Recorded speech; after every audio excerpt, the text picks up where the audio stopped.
Hello, you're watching Oathbound Secrets, and if you're new to this channel, which there is a high chance that you are, then let me introduce myself very quickly. My name is Annika, aka Annie or Anne, whichever one of those you want to call me. I live in Dorset, in England, Britain, and I make videos about witchcraft and paganism, folklore, and other related things. And I wanted to talk today about why it is so important to be a pagan witch today. And the thing is, a lot of people will stop you and say, don't you think that's a little bit silly? Witches aren't real. Do you think you can do magic? Do you? Isn't that all a little bit silly? Pagan? Why are you calling yourself a pagan? And yeah, I am here to embrace being a little bit silly, I'm here to embrace the whimsy. Yeah, it is a little bit silly, actually, and I like it, all right? So get that out of the way first. There's no need to take yourself so seriously, okay? And the way that I think about people who identify themselves as witches today, it's kind of like a subculture, kind of like similar to being a goth or a punk. Or the idea of a witchcraft subculture is that there are a lot of people in England, particularly, who identify themselves as witches. And you got to ask, okay, so why? Why do you want to call yourself a witch? I mean, aren't witches like horrible creatures that kill people with curses and hexes and worship the devil and fly around on a broomstick and I don't know what they're doing? No, it's yeah, okay. So folklore about witches is that they are sinister. Yes, okay. Let's identify the folklore. First of all, okay, there is a long tradition of folklore about witches being these kind of not quite human creatures. And a lot of stories about witches are that they have been ordinary people, usually women, and that they become seduced by the devil, and that once they give their lives to the devil by being baptized by the devil or whatever kind of ceremony is performed in order to dedicate themselves as a witch, they then sign over their souls to the devil. And when they do that, they lose their soul. They no longer have a soul. It belongs to the devil. And once you no longer have a soul, you are considered less than human. You're now basically an animal. You're some kind of creature, some kind of subhuman. And therefore, according to this logic, this kind of crazy logic, it would then be okay to do horrible things to a person who is identified as a witch because they're not really human anymore. And that's something that happened historically and something that continues to happen today in different parts of the world. So there is a reason to call yourself a witch, despite the fact that it has all this kind of negative connotation, and that the fact that it is used as an excuse basically to abuse women, because women are usually the targets. The reason that women have kind of reclaimed this word for themselves and turned it around and said, actually, do you know what? You've been accusing us of being witches all this time. Now we're going to call ourselves witches, and we're going to turn it into something that's empowering. We're going to turn it into, something that we like, that we enjoy. We enjoy being a little bit sinister. We enjoy being a little bit spooky. And it does come into the Gothic subculture a lot. But it's also, there's another level to it that is, it's not just about playing around with these sort of folkloric concepts. There's also a sense of connecting with a different type of spirituality. And for witches, that spirituality is usually about paganism. Okay, so I don't want to generalize too much because obviously different people have different ideas, and there's a lot of variety out there. The great thing about witchcraft and paganism is that it is so hugely varied, and nobody is an authority to say this is what it is or isn't.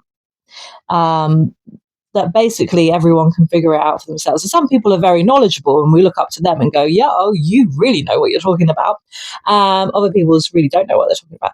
But the point is that there's nobody like in charge of everything.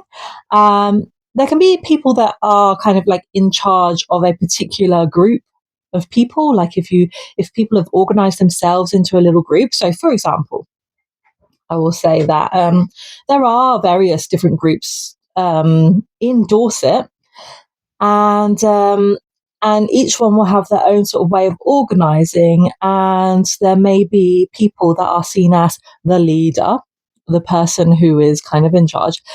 Usually, like when it comes to positions of authority or power in witchcraft and paganism, usually it's not like a dictator who bosses everyone around. Usually it's a lot more kind of democratic, and people come together and figure it out together, you know, and have a good chat. This is what we want to do. Let's do this. Let's do that, and kind of do things more communally, and not like not really like somebody bossing you around. That doesn't tend to happen, really. The reason I think it's important for groups like this to exist in the current era that we're in is because I think it's really important that we have an alternative option when it comes to spirituality and religion outside of like the mainstream religions, because honestly, in my opinion, the big like mainstream religions are not that great, and I think it's nice to have an alternative that is better. I'm sorry, but that's my perspective, and I think that these more mainstream religions tend to have some very outdated views and tend to be very patriarchal. I mean, I can't think of any that aren't massively patriarchal, and tend to have a lot of problems with abuse and tend to just ruin people's lives in various ways. So, in the climate, the political climate that we're in right now, there is like so much emphasis on this idea of being a Christian country. Yes, we get that here in England, and you know we've seen it all in America. We've seen MAGA in America, and like, oh, what the hell is that all about? But we do get it here as well. Maybe not to the same scale, but it does happen. And I hear that kind of rhetoric quite a lot from like I don't know, general population, I guess, that there is this idea that this is a Christian country, despite the fact that the majority, it's a slim majority, but it is a majority nonetheless, the majority of people in this country are not religious, just not interested. Just not interested at all. And then so I can't remember the statistic exactly, but it's like 52% or something like that. And then after that, the second biggest category is Christian, and then after that is Muslim. So yeah, obviously within the Christian category, there's all different types of Christian. There's like so many different types of Christian. Um, but still, regardless, they are not the majority of people in this country. Okay, so get over it. You're not the majority, and the number of pagans in this country, it has been increasing very slowly, gradually. You know, it was over the last 50 plus years. It's been a while, hasn't it, of this pagan movement? This pagan movement, let's just say, I think that it first kind of surfaced out of obscurity in the 1960s. Yeah, pretty much. Before that, you wouldn't really hear anything about it. It would be completely unheard of. It would be very, there would be people that have these ideas, but, they're just very in the background somewhere, not being talked about. So in the 1960s is when we had people like Gerald Gardner chatting away to the BBC and whoever would, interview him, whoever wanted to splash a bit of goss on the newspapers and whatever the methods were of the day to talk about these scandalous things that are happening. Oh my gosh, what? There's a group of witches that are meeting in the forest and they're all naked and dancing around. What are they doing? That really was the way that the idea of witchcraft actually kind of was exposed to the mainstream media and all that stuff was in the 1960s through Gerald Gardner and various other people as well. But he was like one of the most loud. And a lot of people at the time, weren't particularly happy about how loud he was being. They were like, be quiet. We're trying to be discreet. But he had it in his head like, look, let's just talk about this openly and become accepted as a religious minority. And let's just make it okay to be a witch in England.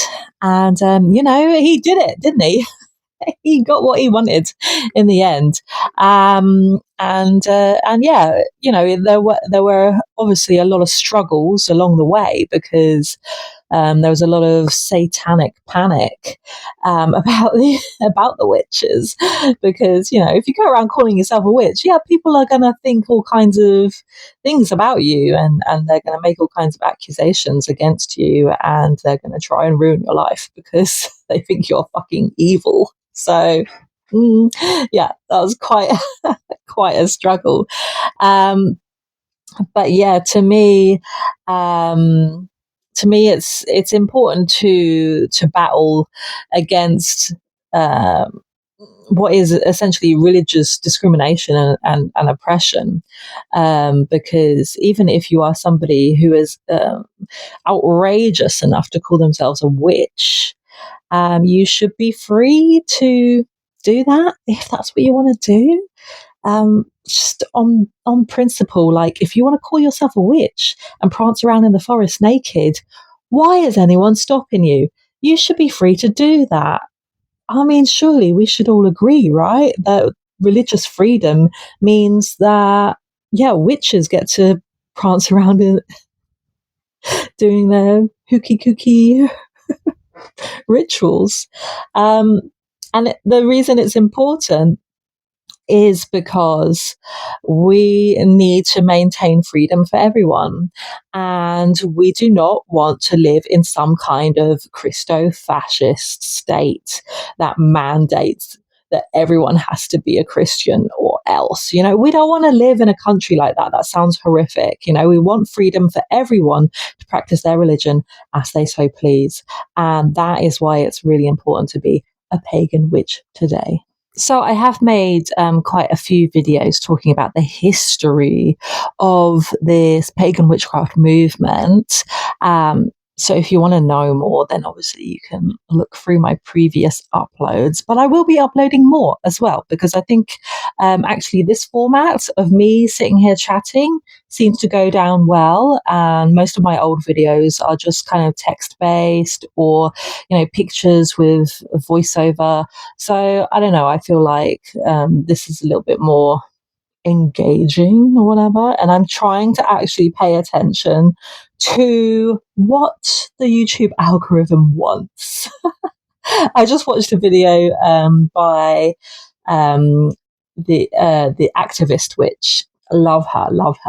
And she was talking about how she really does need to pay attention to what the algorithm decides, because if you don't pay attention, then nobody's going to see your videos, and what's the point of making a video if nobody can see it? What's the point? And I'm sort of realizing that, yeah, the people that have subscribed to this channel, there's over 10,000 people who have subscribed to this channel, but YouTube isn't sending those people my videos, because YouTube thinks that I'm just not even uploading anything. It just doesn't. It's like, and the stuff that I do upload, it just says, nah, I'm not going to share this to all your followers. So the majority of my viewers are people who just randomly happen to come across this stuff, and mostly people that are searching for specific topics, and then they find my videos. So usually videos about the history of pagan witchcraft, which is, what most of my videos are. So that makes sense. Yeah, thank you very much. But knowing that that is kind of like my niche that I've created for myself, YouTube does kind of require that I stick to my niche. So I don't have a lot of choice, really. But I do want to say that despite this being quite a small niche, there are a lot of topics that connect up with that, and that I think we can explore together. So I hope you enjoy the stuff that I will be uploading here, and I'm going to try and keep it all relevant and concise, and all kind of going together into, the kind of thing that you want to see. So please do comment. Let me know what you think and what kind of stuff that you would want to see on this channel, and I will do my best to comply and to fulfill your wishes. At the same time, I just want to have fun. I just do this for my own entertainment. This is just like a fun little hobby. I've been making YouTube videos for a very long time, but then I took like a big break from it all because life, stuff was happening, and now I feel like I'm starting to have a little bit more time and energy to get back into this again, because I did miss making YouTube videos. I missed you all. I missed you all so much, and I had so much fun making these videos. So I thought, that gave me a lot of joy. Why not get back into it? It's really good fun, and I don't do it for money, obviously. Obviously, I'm not making any money out of this stuff, um, but I do it because it's kind of, you get like this sense of like community and people talking and chatting together, and that's, that's good fun. So thank you for that. I really am very grateful for those people who do respond and communicate and whatever, comment and blah blah blah, and build this sense of online community. That's very cool. So thanks for watching. Make sure you are subscribed and do that little bell thing so you get notifications, because then you will actually see what I'm uploading, and maybe that will help YouTube's algorithm or something. I don't know. And I'll see you next time. Thank you. Bye. Thank you. Bye. What? What the fuck?